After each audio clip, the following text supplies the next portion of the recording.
Hello friends, ನಮಸ್ತೆ. ರೀಟು kitchen ಬ್ಲಾಗ್ಗೆ ಸ್ವಾಗತ.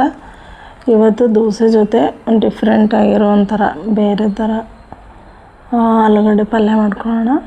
ಒಂದು ಸತಿ ಟ್ರೈ ಮಾಡಿ ಫ್ರೆಂಡ್ಸ್, ತುಂಬ ಸೂಪರಾಗಿರುತ್ತೆ. 1-2 ಸ್ಪೂನ್ ಎಣ್ಣೆ, 1 ಸ್ಪೂನು ಜೀರಿಗೆ ಬೇಡ, 1 ಸ್ಪೂನ್ ಸಾಸಿವೆ, 1 ಸ್ಪೂನ್ ಕಡಲೆಬೇಳೆ, 2 ದಂಟು ಕರಿಬೇವು, ಉದ್ದುದ್ದು ಹಚ್ಚಿರೋ ಈರುಳ್ಳಿ ಹಾಕ್ಬಿಟ್ಟು ಸ್ವಲ್ಪ ಹಸಿ ವಾಸನೆ ಹೋಗೋವರೆಗೂ ಈ ಥರ ಇದು ಮಾಡ್ಕೊಳ್ಳಿ.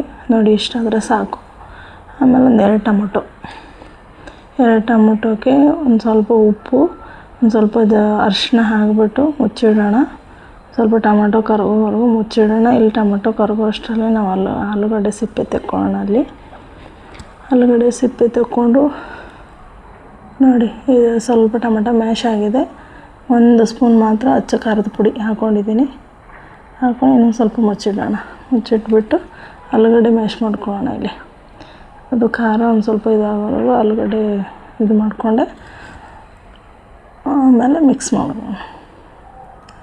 ಏನೂ ಇಲ್ಲ, ಅರ್ಜೆಂಟಲ್ಲಿ ಆರಾಮಾಗಿ ಬೇಗ ಮಾಡ್ಕೋಬೋದು ಫ್ರೆಂಡ್ಸ್. ಟೇಸ್ಟು ಆಗಿರುತ್ತೆ. ಒಂದು ಸತಿ ಟ್ರೈ ಮಾಡಿ ನೀವು ದೋಸೆ ಜೊತೆ, ಸೂಪರಾಗಿರುತ್ತೆ. ಲೈಕು ಸಬ್ಸ್ಕ್ರೈಬ್ ಮಾಡಿ. ನಮಸ್ಕಾರ ಫ್ರೆಂಡ್ಸ್.